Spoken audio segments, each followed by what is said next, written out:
right, everybody. Thanks for joining in. This is Stephen King Rules. I'm Shannon. And I'm Megan. In this episode, we are talking about the 1976 adaptation of Carrie it is by Stephen King, but who directed it? Brian De Palma. I think that's who directed it. I'm not even going to look it up. We were just talking about that, about how watching some of these old movies and stuff, man, I don't know who, you know who it is, but you don't know who it is, kind of a thing. So, but I like anyway, the history of it. So, what are your thoughts of this of the movie as an adaptation for Carrie? I feel like the 1976 version is a pretty decent adaptation. I think it's a beautiful movie. I just don't know if I feel like everyone's main complaint is I don't know if the casting is necessarily accurate to the book. I don't know that I ever remember reading any complaints about that, but I do know what you're talking about, just from the fact of, because that was one of my complaints about the adaptation. And it's one of the things too that I think that all of the Carrie adaptations have gotten wrong over the time, because the book is very adamant that Carrie is just kind of a little ugly duckling, and she's very, she's kind of chubby, and she's not an attractive girl at all. And then the one thing that all of the adaptations seem to do is they just kind of have this kind of plain girl, and then they just put her in a dress and put makeup on her. And then, Yeah, I mean, especially Sissy Spacek is gorgeous, but it's just not believable that she's this weird, ugly outcast just because she's a little awkward and she has a crazy religious nut mom. Yep. And Hollywood can do the ugly duckling thing right. They've done it before, so I mean. Oh yeah, I think it cheapens the story a little bit, because I feel like Carrie is not so much a horror, a tragedy. And you read this book and it's about this girl who's just never really had anything go right for her in her life, and she's ugly and no one likes her, and her mom is crazy, and all of these religious aspects. And I feel like it just kind of takes away from an adaptation if you just put someone beautiful and skinny in her place. Yeah, I mean, I would say that overall that the 1976 version is, especially for being the first Stephen King adaptation, was a really good adaptation. And it is really one of those in the line of not just Stephen King adaptations, but as far as any book to film adaptation goes, this one really does fall in the line where, under the argument of, is it better than the book or not? Because there are different parts of the movie that they tell the story better than in the book. I mean, there's definitely stuff that was left out of the movie, but there were parts of it, the story in the movie, that were told better, I think, than the book. So, for one of the main example, I think in the book is, and maybe it's just me, but I've always felt in the book, when you're reading the book up until the very end, you're not really sure if Sue and Tommy were in on it or not. Yep. And I think the movie does a really good job of no, they're not part of that, from the get-go. And I would argue that the 2013 adaptation even does that a little bit better, of kind of solidifying the fact that Sue and Tommy were she was, I feel like there was no questioning what her intentions were. Right. As opposed to, but yeah. And the one thing, since we're talking about the 2000 version, 2013 version as well. Um, After watching that for this episode, I don't know if I've ever seen it before. I might have, but I don't know. I mean, it's not that old, so I wouldn't. If I would think I would remember seeing a 12-year-old movie. Um, but that movie to me was not an adaptation of the book at all. To me, that was a straight up remake of the 1976 movie. Oh yeah, Like, 100%. yeah, there was nothing that was left out of the book that wasn't in the 27 or the 1976 version, and there wasn't anything that was really added. And then some of the stuff that they did change or tweak a little bit was from the movie. You know, like Yeah. Margaret White's death in the both movies Yep. is exactly the same, and that's not how she died in the book at all. No. I don't know if it's better or worse that she went out that way, but uh, but speaking of Margaret White though, that's the other aspect of it too that I think both movies do a better job of really solidifying how crazy she is. Yeah. You know, like again in the book you kind of get like, oh, that woman's kind of nuts, but in the movies you're like, God damn, that woman's freaking crazy. So Yeah. And I think that's one of the things that makes Carrie, one of the antagonists where it's hard to make an argument against her. It's hard to make an argument where like her revenge at the end wasn't warranted. At least in my opinion. I don't know. It's especially the 1976 version. It's almost one of those things where you get to the prom scene and like she's up on stage and she's smiling and Tommy kisses her and you almost want to like turn the TV off and just pretend like she gets her happy ending. yeah. Well, that was one of the things that I think is that what Sue says in the book? I think that's what Sue says in the book. Like one of the last lines in the book is like from Sue, and she says that she always hopes, or she always likes to think that in those moments before everything started to turn bad, that she had like the night of her life up until that moment. Yeah. She would like to think so. Man, I don't know. Yeah. But I mean, my really only complaint with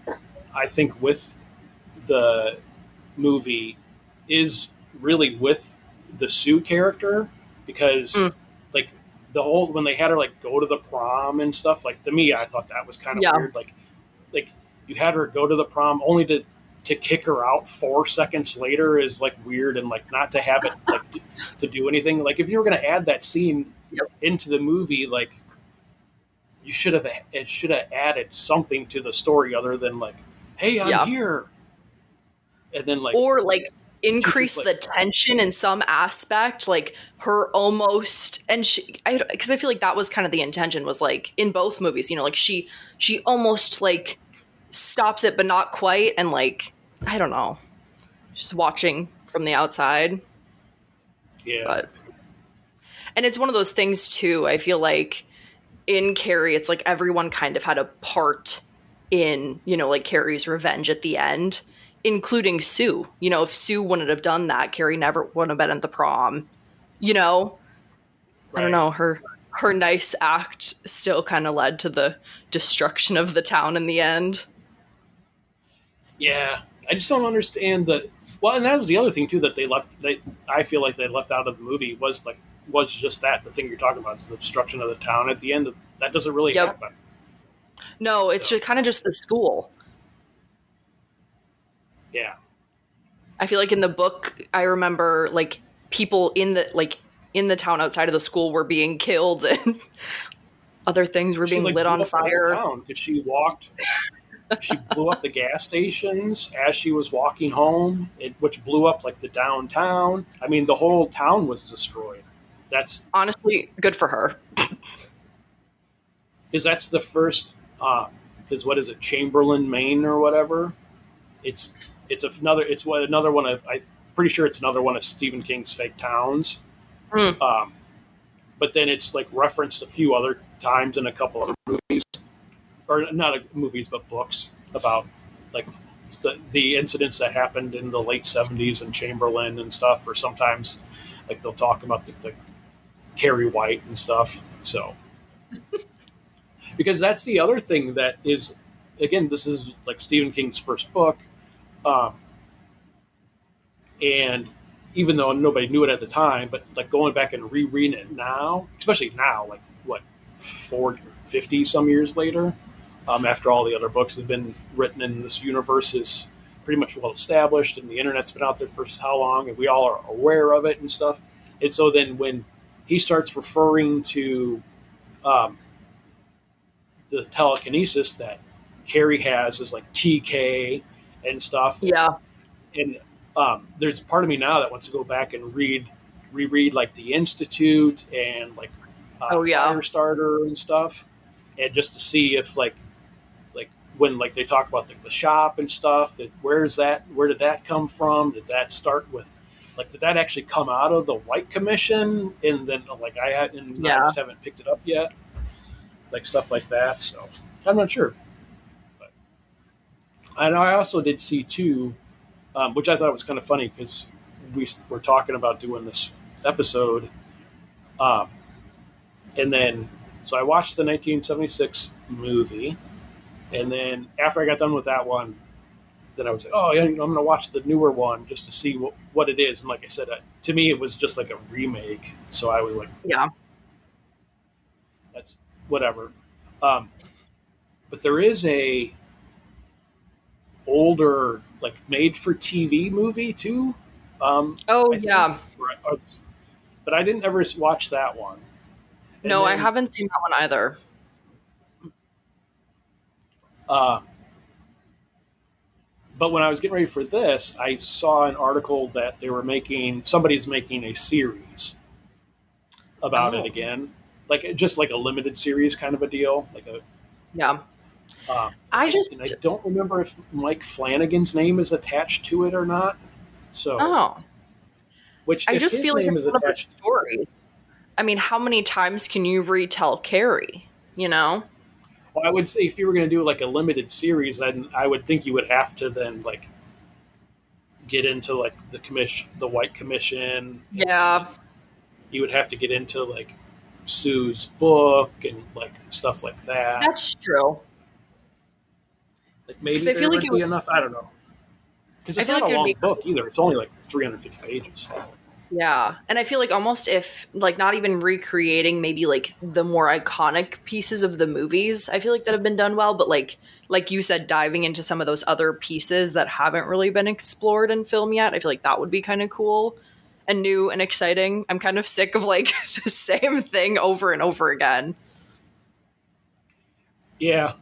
I mean, that's true because Mike Flanagan's making all of the Stephen King stuff now. Which we'll get to eventually.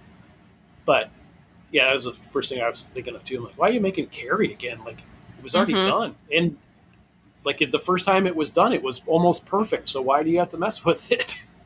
Yeah. Yeah.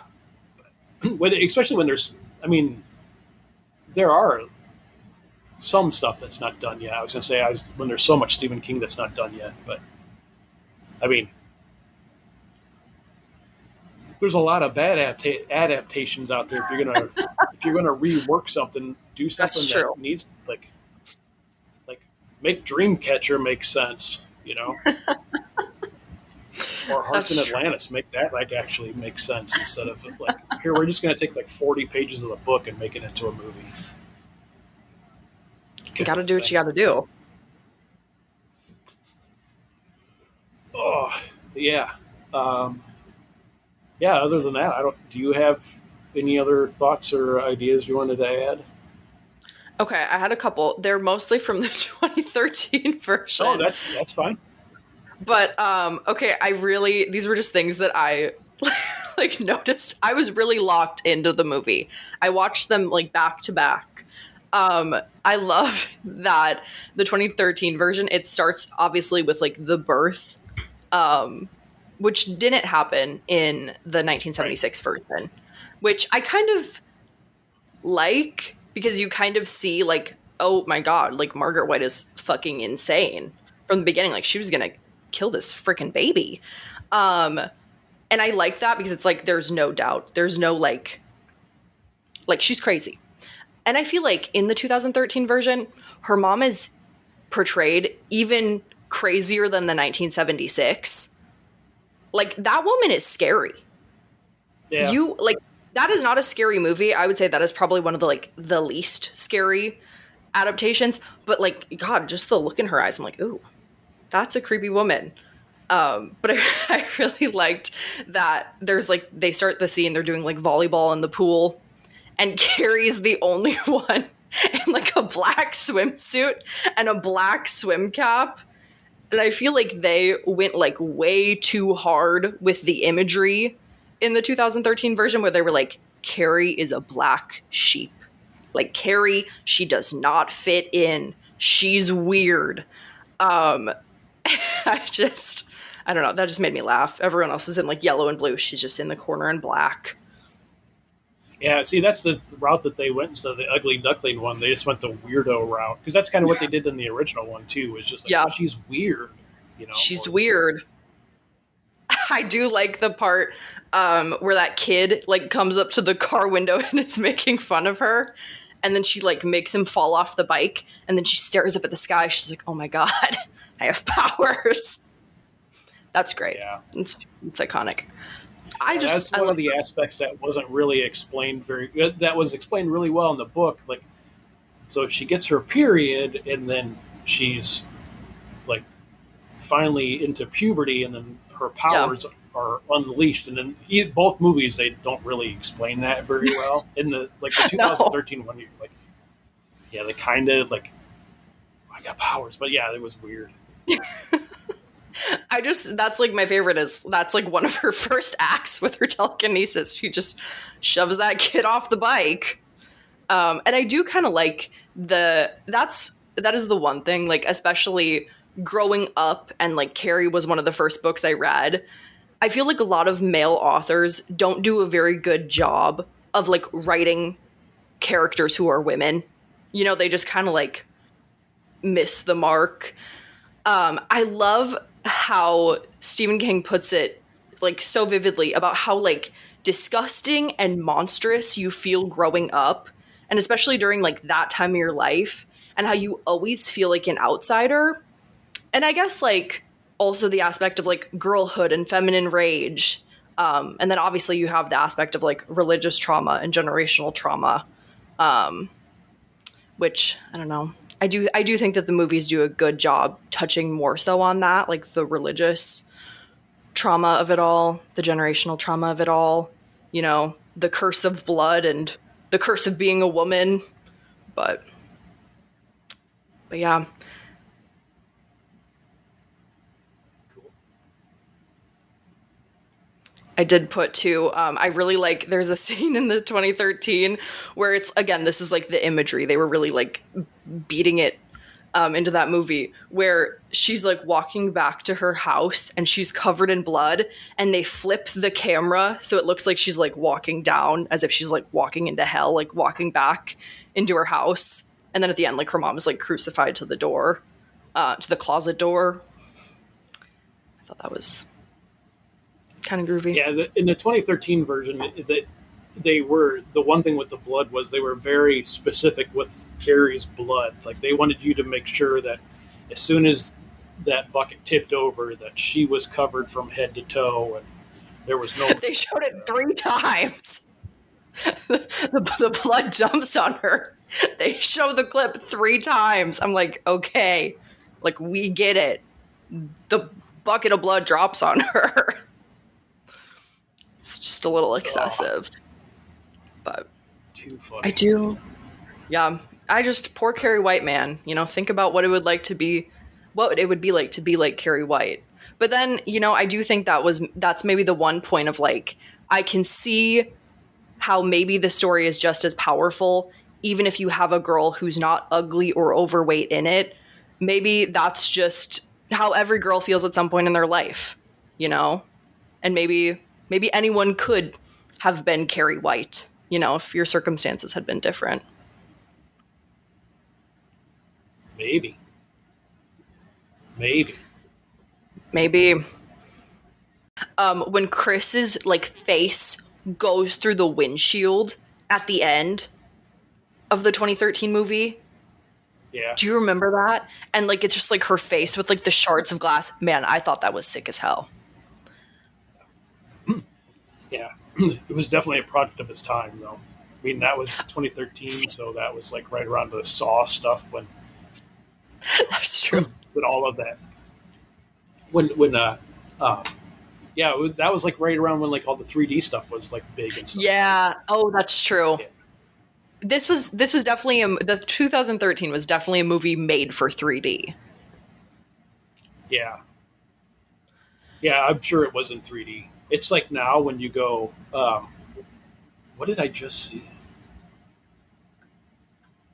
I just saw something in the, oh, it was Friday the 13th in Mm, part three a couple of weeks yeah. ago when there was Friday the 13th. Um, and that's the way it was. I mean, that one was even older than this one, but it was shot for 3D and like, so like anytime there's anything that can come at the screen, it comes right at the screen. So there's like sticks, like, like the guy will just pick up a stick randomly and just like poke it at the screen, or, anybody's point, like a broom handle gets pointed around, it gets pointed right at the screen, or a rake handle gets, just random stuff gets picked up and just pointed right at the screen and stuff. So, See, normally I don't like that. I did like the windshield scene. But I also was watching, I don't know how the CGI would hold up if you were like watching it on like Netflix or something. I like to watch especially like the older movies on like DVD because I feel like I don't know. I don't like when they're like super vibrant and clear. I think I like when they're a little hazy. And then the yeah. CGI looks a little bit more realistic.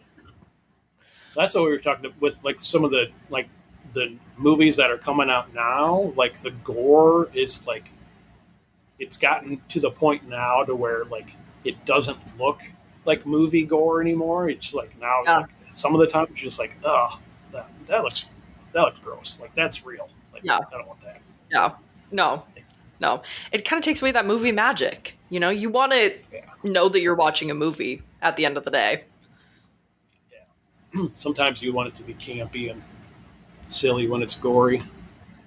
Yeah. So, uh, Night of the Living Dead, Night of the Living Dead. What was it? Day of the Dead. Uh, Mm. Tom Savini's like famous orange blood and stuff.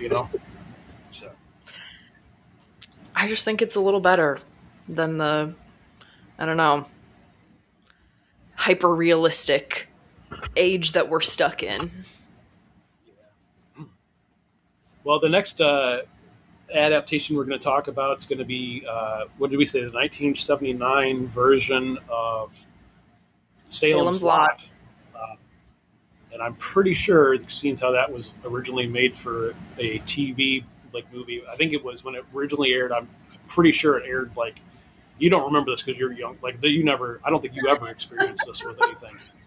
But they used to do like on the weekends, they would do like a Sunday night movie, and then some of these like special ones because like this one, Salem's Lot did it, and then like years later, like It did it and stuff when with the miniseries of It came out and stuff.